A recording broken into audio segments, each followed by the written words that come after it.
तो फ्रेंड्स आइए स्टार्ट करते अपना आज के वीडियो को। चैनल पर नए तो सब्सक्राइब कर लीजिए और बेल आइकन पर नोटिफिकेशन पे क्लिक कर लीजिए ताकि आपको आने वाले सभी नोटिफिकेशन रिगार्डिंग हमारे वीडियोस रेगुलरली मिलते रहें। तो आइए जानते हैं क्या है स्मॉल टैक्स पेयर के लिए 3 बड़े बेनिफिट जो इनकम टैक्स में दिए गए हैं। तो फाइनेंशियल ईयर 21-22 की अगर आप रिटर्न भर रहे हैं तो ये 3 बेनिफिट आपके लिए जानना बहुत ही ज्यादा इंपॉर्टेंट है। तो आइए बात कर लेते हैं सेक्शन 44 AD की, 44 AD A की और 44 AE की। क्या कहता है सेक्शन 44 AD? 44 AD है बिजनेस वालों के लिए, जो धंधा करते हैं, जो बिजनेस करते हैं, उन लोगों के लिए यहाँ पर, जो छोटे व्यापारी है उन लोगों के लिए यहाँ पर बेनिफिट दिया गया है 44 AD के अंदर। 44 AD A की बात कर लेते हैं, जो चार्टेड अकाउंटेंट है, छोटे चार्टेड अकाउंटेंट है, छोटे कंपनी सेक्रेटरी है, छोटे प्रोफेशन से जुड़े हुए हैं, तो यहां पर उनके लिए यहां पर 44 AD के यहां पर बेनिफिट दिया गया है।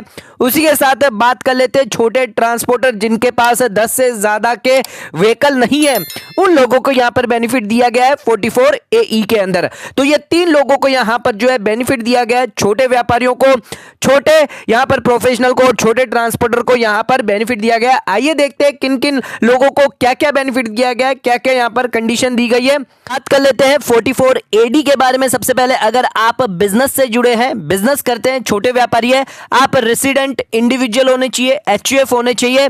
एलिजिबल SSC कौन कौन है? इंडिविजुअल है, HUF है, पार्टनरशिप फर्म है, पर LLP यहां पर इंक्लूड नहीं करी गई है। तो यहां पर अगर आप बिजनेस करते हैं तो आपको 44 AD का बेनिफिट मिलेगा। सर क्या है 44 AD का बेनिफिट? यानी आप 8% प्रॉफिट दिखा सकते हैं। आपका अगर प्रॉफिट जो है यहां पर कितना भी टर्नओवर हो, 2 करोड़ के अंदर अगर आपका टर्नओवर है तो आप 8% यहां पर प्रॉफिट दिखा सकते हैं और यहां पर उस पर टैक्स आप पे कर सकते हैं। पर ध्यान रखिएगा आपको यहां पर डिडक्शन कुछ नहीं मिलेंगे। यह सेक्शन जो है वो अप्लाई किस पे नहीं होता सर? अगर आप नोटिफाइड प्रोफेशन है, मेडिकल से जुड़े हुए हैं या फिर अकाउंटेंसी से जुड़े हुए हैं, जो नोटिफाइड, उनको यहां पर मैंडेटरी बुक्स ऑफ अकाउंट अगर मेंटेन करना है तो उस केस में यहां पर जो है आपको सर यहां पर जो है 44 AD का या बेनिफिट नहीं मिलेगा सर। उसके साथ साथ अगर आप कमीशन एजेंट है या ब्रोकरेजिंग करते हैं, ब्रोकरेजिंग की इनकम है आपकी सिर्फ, तो उस केस में आपको बेनिफिट नहीं मिलेगा। या फिर आपका सिर्फ एजेंसी बिजनेस है तो उस केस में आपको यहां पर 44 AD का बेनिफिट नहीं मिलेगा सर। 44 AD का बेनिफिट नहीं मिलेगा, आपको यहां पर mandatory books of account maintain करने पड़ेंगे और अगर आपकी लिमिट 1 करोड़ से ज्यादा हुई तो आपको ऑडिट भी करवानी पड़ सकती है। बात कर लेते हैं प्रोफेशन की। अगर आप प्रोफेशन से, धंधे से नहीं, बट अगर आप प्रोफेशन में हैं, एक चार्टर्ड अकाउंटेंट है, तो यहां पर आप रेसिडेंट होने चाहिए और यहां पर आप फर्म है तो भी आपको यह बेनिफिट मिल जाएगा प्रोफेशन का। आपको यहां पर जो है 44 A के अंदर, डबल A के अंदर ये होंगे, कौन कौन होंगे सर? लीगल हो गए, मेडिकल रिलेटेड है, जो इंजीनियरिंग रिलेटेड है, architecture related, profession related, accountancy, technical consultancy service दे रहे हैं, ये सभी प्रोफेशन इसके अंदर आते हैं। इनको यहां पर जो है प्रिजम्पटिव बेसिस पर यहां पर इनको बुक्स ऑफ अकाउंट मेंटेन नहीं करना पड़ेगा, ना ही ऑडिट करवानी पड़ेगी। ये यहां पर छोटे व्यापारी को, यानी छोटे प्रोफेशन को यहां पर बेनिफिट दिया जाएगा। उसके साथ साथ अगर आप ट्रांसपोर्टर है, यानी आपके पास यहां पर 10 से ज्यादा व्हीकल नहीं है, बड़ी बड़ी जो व्हीकल है वो आपके पास 10 से ज्यादा नहीं है, तो आपको यहां पर बेनिफिट मिलेगा ड्यूरिंग द प्रीवियस ईयर। आइए बात कर लेते हैं एलिजिबल बिजनेस या प्रोफेशन क्या होना चाहिए। अगर आप बिजनेस से जुड़े हैं, 44 AD में है, तो आपका टर्नओवर 2 करोड़ से ज्यादा नहीं होना चाहिए। प्रोफेशन में है तो 50 लाख से ज्यादा नहीं होना चाहिए और बिजनेस में है तो आपका बिजनेस अगर ट्रांसपोर्टर है तो प्लाइंग, हायरिंग और लीजिंग गुड्स का यहां पर आपका बिजनेस होना चाहिए। तो ये हो गया प्रोफेशन और बिजनेस एलिजिबल। अब आ जाते बात कर लेते हैं क्या प्रिजम्पटिव इनकम पर आपको यहां पर टैक्स देना है सर। तो 44 AD की बात कर लेते हैं सबसे पहले। तो 44 AD के अंदर अगर आप बिजनेस में है तो आपको 8% ऑफ टोटल टर्नओवर या ग्रॉस रिसीट आपको देना है सर। अगर उससे ज्यादा का अगर आपका है प्रॉफिट तो उसके ज्यादा भी दे सकते हैं, 10%, 12%, जितना आप देना चाहे उतना हायर आप दे सकते हैं। बट अगर आप ऑनलाइन मोड के थ्रू करते हैं तो आप 6% भी यहां पर आप दे सकते हैं सर। तो ऑनलाइन मोड के थ्रू आपने सेल करी, टर्नओवर किया, ग्रॉस रिसिप्ट रिसीव्ड करी है थ्रू अकाउंट पे चेक, बैंक ड्राफ्ट या ECS के थ्रू या अदर मोड के through, credit card, debit card, bank, net banking, IMPS, UPI, RTGS, ये सभी मिलाकर आपकी जो पेमेंट है ड्यूरिंग द प्रीवियस ईयर या before the due date of filing return of income यहां पर आपकी आ जानी चाहिए। आप यहां पर चाहे तो हायर भी यहां पर जो है रेट क्लेम कर सकते हैं, तो आपको 6% का रेट यहां पर चार्ज होगा सर। एग्जाम्पल के थ्रू आपका टर्नओवर है 1.5 करोड़ का, 8% के हिसाब से 12 लाख का आपका यहां पर प्रॉफिट माना जाएगा। ये डीम्ड प्रॉफिट है, इस पर आपका टैक्स जो बनता है स्लैब रेट के हिसाब से वो आपको यहां पर देना रहेगा। 1,72,500 आपका स्लैब रेट के हिसाब से बनता है सर। नेक्स्ट आ जाते बात कर लेते हैं प्रोफेशन की। तो 50% आपको यहां पर अपनी इनकम दिखानी ही पड़ेगी, जितनी भी आपकी ग्रोस रिसिप्ट होगी। समझ लीजिए 40 लाख की आपकी ग्रोस रिसिप्ट है तो आपको 50% यहां पे दिखाना पड़ेगा, यानी 20 लाख आपको इनकम दिखानी पड़ेगी और 20 लाख पर आपको टैक्स बन जाएगा सर 4,12,500। उसी के साथ साथ ट्रांसपोर्टर की बात कर लेते हैं। इनके लिए प्रिजम्पटिव इनकम क्या होगी सर, आपके लिए अगर हैवी व्हीकल है, आपका 12,000 से ज्यादा का यहां पर जो है व्हीकल है, 12,000 केजी से ज्यादा का व्हीकल है, तो आपको पर टन के हिसाब से 1,000 रुपए यहां पर व्हीकल के हिसाब से पर मंथ और पार्ट ऑफ द मंथ यहां पर देना पड़ेगा सर। उसी के साथ साथ अगर आपके हैवी व्हीकल नहीं है तो 7,500 यहां पर मंथ और पार्ट ऑफ द मंथ देना पड़ेगा जिस महीने से आपने परचेज किया है सर। तो यहां पर कैलकुलेशन कैसे होगा, आपके 5 हैवी व्हीकल है, 20 टन के अगर व्हीकल है तो 5 × 20 × 1,000 टन, पर टन के हिसाब से 1,000, तो यहां पर 1 लाख पर मंथ आता है, तो 12 लाख आपका 12 महीने का आ गया। अगर आपने 1 अप्रैल से यहां पर व्हीकल लिया तो टैक्स आपका बन जाता है 1,72,000 का। उसी के साथ साथ अगर आपका हैवी व्हीकल नहीं अदर व्हीकल्स है तो आपका यहां पर 75 से हिसाब से 12 महीने के हिसाब से 5 व्हीकल का आपका 4.5 लाख बन जाता है। और अगर आपने ज्यादा इनकम कमाई है पूरे साल में तो 5 लाख का, तो जो भी हायर है उतने पे आपको टैक्स देना पड़ेगा। उसी के साथ साथ ध्यान रख लीजिएगा आपको यहां पर जो डिडक्शन बेनिफिट नहीं मिलेगा। जो भी डिडक्शन है ये मान के चलेंगे आपने फुल इफेक्ट यहां पे दिया, कोई भी फर्दर डिडक्शन आपको नहीं मिलेगा 30 से लेके 38 के अंदर।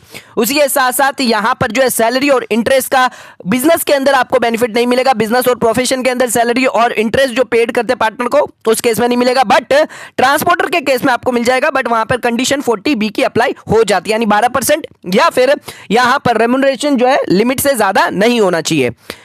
उसी के साथ साथ WDV यानी डेप्रिसिएशन माना जाएगा कि आपने एक्चुअली अलाउड कर लिया और आपको यहां पर एक्स्ट्रा क्लेम नहीं करना, 8% के अंदर और डेप्रिसिएशन आपको क्लेम नहीं करना। उसके बाद में आपको यहां पर जो है बुक्स ऑफ अकाउंट मेंटेन नहीं करना तीनों केसेस के अंदर, ना ही ऑडिट करवाना है, ना ही आपको बुक्स यहां पर मेंटेन करने की जरूरत है, ना ही आपको ऑडिट करवाने की यहां पर रिक्वायरमेंट रहेगी सर।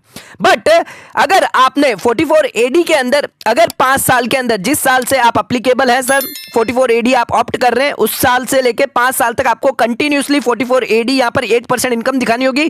किसी साल के अंदर अगर आपने यहां पर 22-23 में अगर ब्रेक कर लेते हैं तो उस साल से लेकर उसके अगले 5 साल तक आप 44AD नहीं कंप्लाई कर पाएंगे एंड आपको बुक्स ऑफ अकाउंट और यहां पर ऑडिट भी करवानी पड़ सकती है सर। तो यहां पर अगर आपकी बेसिक एग्जाम्पशन ज्यादा हुई तो आपको बुक्स ऑफ अकाउंट और ऑडिट भी मेंटेन करवानी पड़ेगी। उसी के साथ साथ अगर आप यहां पर जो प्रोफेशन के अंदर लोअर प्रॉफिट दिखाते हैं 50% से कम दिखाते हैं तो आपको बुक्स ऑफ अकाउंट और ऑडिट भी मेंटेन करनी पड़ेगी। एंड अगर आप ट्रांसपोर्टर है तो आप लोअर प्रॉफिट दिखाएंगे तो आपको बुक्स ऑफ अकाउंट और ऑडिट दोनों दिखानी पड़ जाएगी। एडवांस टैक्स की बात कर लेते तो 15 तारीख दोनों में रहेगी, बिजनेस और प्रोफेशन में, और जो यहां पर ट्रांसपोर्टर है उन लोगों के लिए एप्लीकेबल रहेगा एज पर द 4 इंस्टॉलमेंट के साथ। ध्यान रख लीजिएगा कि अगर आपका टर्नओवर 1 करोड़ से ज्यादा है, आप प्रिजम्पटिव में नहीं जाते 1 करोड़ या 10 करोड़ है, या प्रोफेशन में 50 लाख से ज्यादा है, तो आपको यहां पर ऑडिट करवाना मैंडेटरी हो जाएगा अगर आप प्रिजम्पटिव टैक्स अप्लाई नहीं होता है तो। उसी के साथ बात कर लेते हैं, एग्जाम्पल देख लेते हैं। तो यहां पर आप देख सकते हैं बिजनेस का एग्जाम्पल देख लेते हैं, 44AD का एग्जाम्पल यहां पर हम देख लेते हैं। रिटेल ट्रेड बिजनेस है, यहां पर आपका असेसमेंट ईयर 22-23, 23-24 और 24-25 में यहां पर टर्नओवर आपका दिया हुआ है 2 करोड़ के अंदर ही है। एंड यहां पर आपने अमाउंट रिसीव्ड किया हुआ है ऑनलाइन मोड के थ्रू 1 लाख, 1 करोड़ 60 लाख, 1 करोड़ 45 लाख, 1 करोड़ 80 लाख। अब यहां पर जो इनकम आपने ऑफर करी है 11 लाख 20 हजार, 12 लाख 30 हजार और 10 लाख यहां पर ऑफर करी है। मतलब आपकी ग्रॉस रिसिप्ट फर्स्ट केस में कितनी होगी सर, 1 लाख 1 करोड़ 60 लाख पे आप 6% देंगे, बाकी के ऊपर आप जो है 8% देंगे। तो यहां पर जो है ये 11 लाख 12 हजार आपका 6% से ज्यादा है, तो यहां पर आप ऑप्ट कर सकते हैं, यस आपको प्रिजम्पटिव मिल जाएगा। सेकेंड केस के अंदर 12 लाख 30 हजार है, 6% से ज्यादा है, तो 1 करोड़ 45 लाख पे आपको 6% देना है, बाकी का बैलेंस 45 लाख पे आपको 8% देना है। फाइनल केस जो थर्ड केस है जिसके अंदर यहां पर आपने सिर्फ 5% ही यहां पर इनकम दिखाई, यानी 6% और 8% से कम है, तो उस केस के अंदर यहां पर आपको प्रिजम्पटिव का बेनिफिट नहीं मिलेगा, आपको ऑडिट करवानी पड़ेगी और बुक्स ऑफ अकाउंट भी मेंटेन करवाना पड़ेगा। एंड असेसमेंट ईयर 25-26 से लेकर 29-30 तक, अगले आने वाले 5 असेसमेंट ईयर तक आप यहां पर ऑप्ट नहीं कर पाएंगे 44AD सर। नेक्स्ट एग्जांपल देख लेते हैं, आप रिटेल बिजनेस में 2 करोड़ से कम आपका टर्नओवर है, बुक्स ऑफ प्रॉफिट आपने दिखाया हुआ है 13 लाख 20 हजार का, तो इस केस में आप यहां पर 44AD में यहां पर ऑप्ट कर सकते हैं। रिटेल बिजनेस है तो यहां पर बिजनेस में आप कर सकते हैं।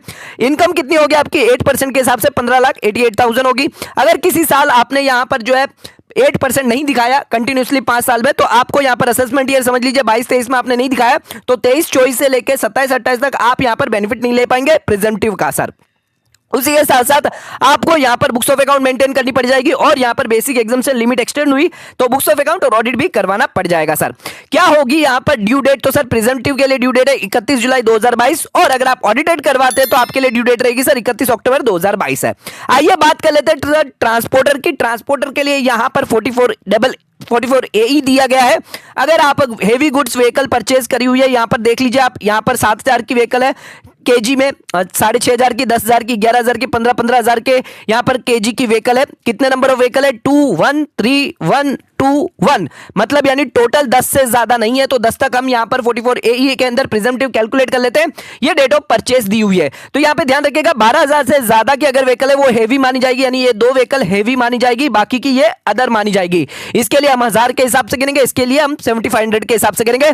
तो सबसे पहले जो लास्ट की 2 व्हीकल है जिनको यहां पर 8 मंथ का यानी 29/8/2021 से लेकर हमें 31 मार्च तक गिनना है। कितना हुआ? 8 महीना हुआ। और फरवरी वाले 2 महीने 8 महीना भी होगा तो भी आपको पूरा फुल महीना गिनना है, यानी टोटल आपके कितने महीने निकल के आते हैं सर? 18 महीने निकल के आते हैं। इनटू व्हीकल कर लीजिए, पर व्हीकल यहां पर होगा सर तो 18 महीने आते हैं। 1000 टन के हिसाब से 15 टन यहां पर हमने देखे थे, 15,000 किलोग्राम के हिसाब से तो 15 टन हुए। टोटल यहां पर आपकी इनकम आ जाती है 2,70,000।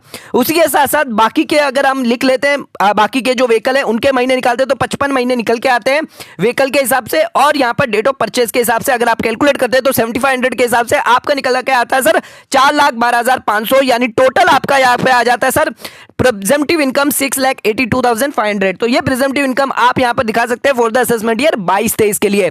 तो इस तरह से आपको ट्रांसपोर्टर के लिए जहां पे प्रिजम्पटिव इनकम जो है निकालना, कैलकुलेट करना होगा सर। सो फ्रेंड्स, आज का वीडियो पसंद आया चैनल को लाइक और सब्सक्राइब जरूर करिएगा, ज्यादा शेयर जरूर करिएगा। धन्यवाद।